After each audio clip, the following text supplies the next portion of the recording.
Radio Red de RCN. Grandes audiencias en la hora de la verdad, al oído.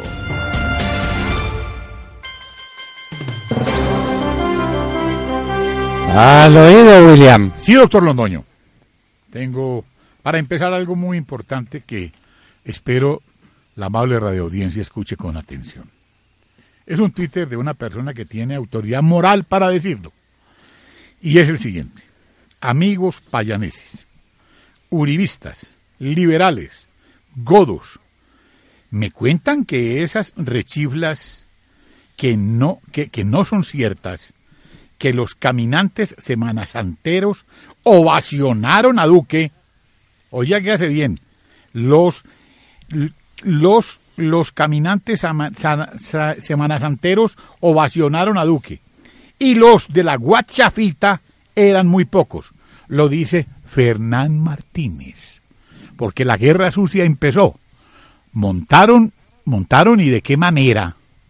Un segmentico por ahí, armado de la manera más bellaca del mundo, dando a entender que el doctor Duque estaba haciendo politiquería en Popayán. Y Monseñor Pedro Mercado, posteriormente, defiende al doctor Iván Duque. Con eso queda dicho todo, porque la mezquindad no la podemos permitir. De manera pues que ya mostrar las convicciones religiosas es politiquería. Sí, exactamente. De manera que no se puede ir a rezar a Popayán, ni se puede comulgar en una iglesia, porque entonces eso es politiquería. Ni se puede ir al señor de Buga, allá donde John Harold obtuvo esa gran votación, porque allá es pecado ir, porque dice que es politiquería. Politiquería es lo que el cardenal Rubén Salazar dijo, ¿no? Sobre política. Eso me parece a mí que es hacer politiquería. Sí, púlpito, en lugar de sí. sermón de las 7 palabras y en lugar de hablar de la vida, pasión y muerte de nuestro Salvador y de la gloriosa resurrección, se dedicó a hacer política. Que eso es lo que le gusta al cardenal, para que seamos francos. Sí. Al cardenal le fascina la política y la política de izquierda, como a Monseñor Monsalve también. A Monseñor Monsalve es un politiquero izquierda. Bueno, no van a meter a la cárcel. Listo, estoy preparado. Lo van a condenar y lo van a excomulgar. Lo que quiera, Monseñor Monsalve. Un cura pendenciero, un obispo que se dedica a hacer política con los sacerdotes de Cali, esa es la verdad, invitando a unos de las FARC que pasan por ahí casualmente, pasaron por Tuluá, y entonces fueron a saludar a los sacerdotes caleños. Qué cuento tan simpático, ¿no? Bueno, ¿qué más tenemos? No, y mientras tanto el otro curita, uno barbadito, él que oficia la misa en la mañana por una cadena de televisión, acogió y de qué manera al doctor Duque, con respeto, con admiración y con devoción, porque no podemos permitir que las fuerzas comunistas, que los enemigos de la iglesia se tomen a Colombia. Que es apenas lógico, ¿no? Uno no entiende cómo es que la iglesia católica defiende a la izquierda cuando sabe que la izquierda históricamente ha atacado a la religión. Sistemáticamente, sí. En los casos más extremos mata a todos los curas. Sí. A mí me hablan de los curas marxistas y yo digo, a ver, ¿esto cómo es? ¿Será que el marxismo cambió? Marx, después de muerto, cambió lo que escribió en El Capital, hablando de la religión como el opio del pueblo y diciendo que la religión es la primera superestructura que hay que suprimir y que hay que arruinar, que fue lo que hicieron los regímenes comunistas en todas partes, o trataron de hacer. Porque esa es la doctrina marxista, eso sí, no es ningún misterio ni ningún secreto.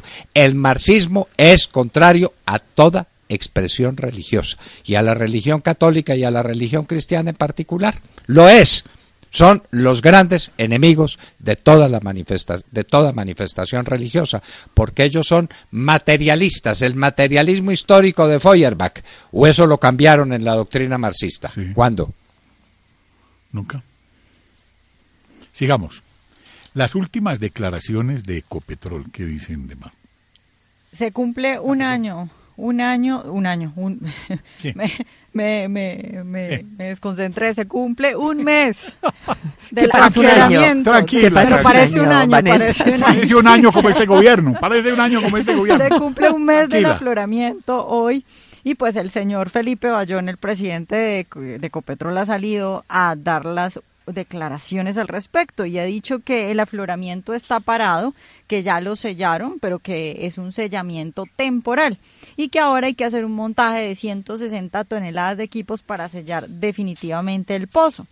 Pero ha dicho que además que no se puede dar declaraciones sin sentido y sin pruebas de lo que causó el afloramiento. Sin pruebas, ¿cómo así, doctor Londoño? ¿Cómo que sin pruebas y se están muriendo los pececitos? Pero respecto a los animales también dijo que tranquilos, que Ecopetrol ya había recuperado a 1.456 animales afectados y que los regresó a su hábitat natural. Y los muertos Pero los yo va a no sé. resucitar. ¿Cuál hábitat natural? Sí, ¿Los los volvió, Oso Lizama, sí, los devolvió ahí mismo. ¿Los volvió a echar al río o qué? Hágame el favor. Sí, o, así No, o se los comió el día que no podíamos comer carne. Este presidente de Ecopetrol es un chiste definitivamente, pero un chiste trágico para el país. Sí. Lo que pasó allá es una verdadera tragedia ecológica, Sí, señor. ambiental. Pero no hablemos de eso, ¿no es cierto? No, ¿Para qué hablar? Pero ¿Para como no hablaron los curas, sí, porque no hablaron del tema de Ecopetrol. ¿Por qué Monseñor, el que habló, por ahí está la grabación, el que habló del tema al que nos hacía alusión esta mañana a las 5 de la mañana aquí, Montserrat, del tema relacionado con la cizaña? ¿Por qué no habló de lo de Ecopetrol? Porque no hay habló? que tener miedo, porque no hay que tener miedo de los vertimientos de Ecopetrol. Eso no es nada. Ni del Eso es agua bendita, entonces, ¿o qué? Ni del castrochavismo, ni de las FARC. No hay que tenerles miedo. Monseñor, ¿por qué? Ya que no hay que tener miedo, ¿por qué no dice que devuelvan a los periodistas ecuatorianos que tienen retenidos? No hay que tener miedo. Punto. Sí. Bueno, entonces libérelos. ¿Por qué no liberan al gerente de las empresas públicas de Arauca, que se lo llevaron para Venezuela? No hay que tener miedo. A ver, monseñor, ¿esto cómo es? Deje sus discursos políticos y dedíquese a hablar de la fe. Y después se preguntan que por qué la crisis de conciencia que tienen tantos católicos colombianos cuando el cardenal es un cardenal que está haciendo declaraciones políticas, como el arzobispo de Cali, dedicados a hacer política, pero política marxista. ¿Quién lo creyera? ¿Quién lo creyera? Monseñor Rubiano no hubiera hecho esto, doctor Londoño. No, pero ¿cómo se le ocurre? Escuchemos lo que decía el jerarca de la Iglesia católica El Viernes Santo. el Viernes Santo. Los enemigos tienen que sentarse a dialogar, a ponerse de acuerdo, a zanjar diferencias para buscar siempre el bien de todos, no el bien de una persona o de un grupo o de un partido, sino el bien de todos, en este caso concreto de Colombia.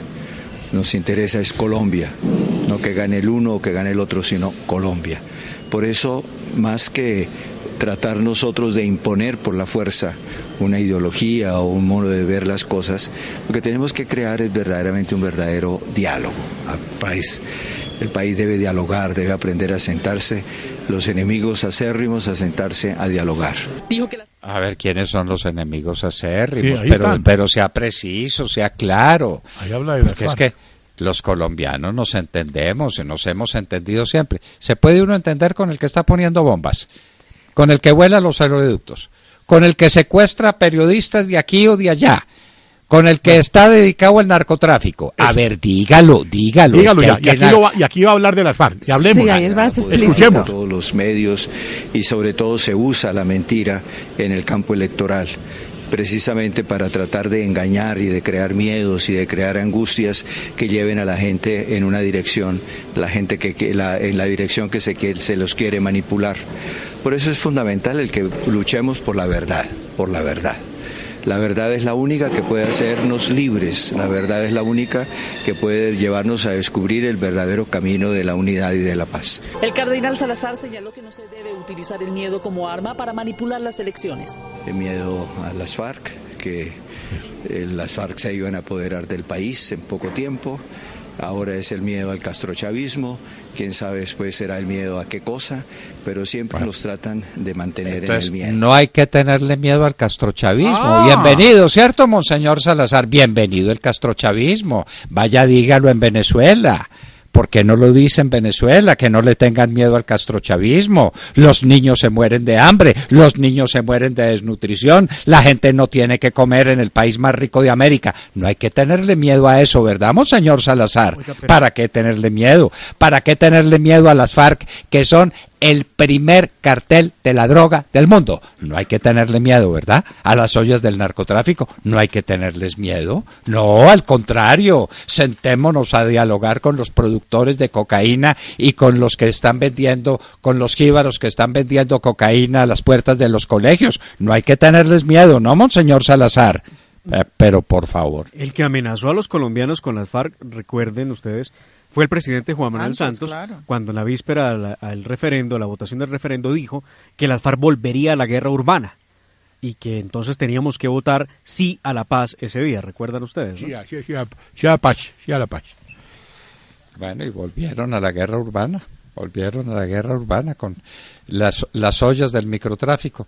Qué bueno que monseñor Salazar saliera un ratico del Palacio Cardenalicio, donde tiene tantas facilidades y tantas comodidades, y se fuera donde están los drogadictos, donde están esos seres infrahumanos, vencidos por la droga, dominados por la droga.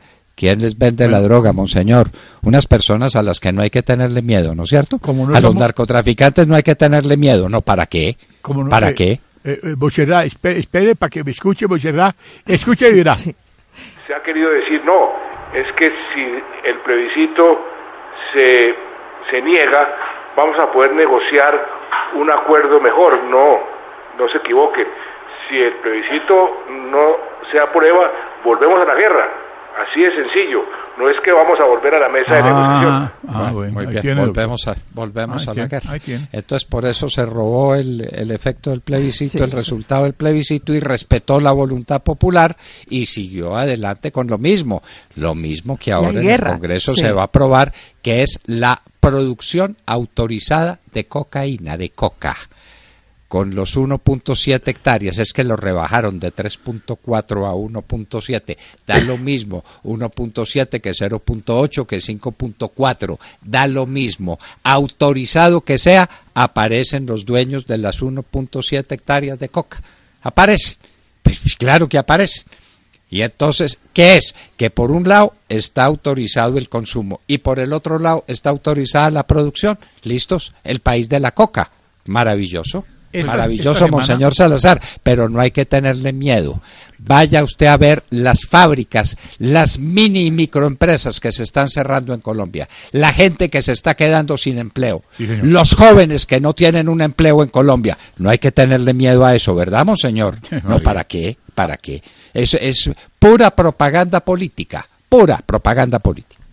Esta semana sabremos todo sobre lo que decida el Consejo Nacional Electoral. El Consejo Nacional Electoral. El Consejo, sí. Sí, esta semana ya tendremos la información precisa sobre qué va a pasar con la consulta que hizo Humberto de la Calle a ese organismo electoral para que decida si puede o no puede hacer una coalición y una consulta, llamémoslo interpartidista, con Sergio Fajardo. Noticias que nos llegan al oído indican que obviamente le van a decir que no al señor Humberto de la Calle. En la campaña de Humberto de la Calle están muy preocupados porque dijo alguno de ellos, es que vamos a hacer el oso. Apenas digan que no, vamos a hacer el oso. Y no vamos a poder hacer nada. No hay manera de poder sentarse o hacer una consulta con Sergio Fajardo para decidir quién va. Pero yo creo que sí la hay, doctor Fernando. Es muy sencillo, ¿no? Que se retire uno de los dos y listo. Sí, pero estaban diciendo que si se retiraba tenía que pagar Humberto de la Calle lo de la consulta, ¿no? Claro. Bueno, sí. 40.000 millones de pesos costó la consulta. Bueno, ¿y cuándo se va a hacer el debatico sobre Fonsecón en el Congreso? Que son 300.000 millones de pesos anuales. A ver, ¿dónde está la plata de Fonsecón? ¿Dónde están los contratistas de Fonsecón? ¿Y qué fue lo que esos contratistas hicieron para el Ministerio del Interior? Esta semana sabremos.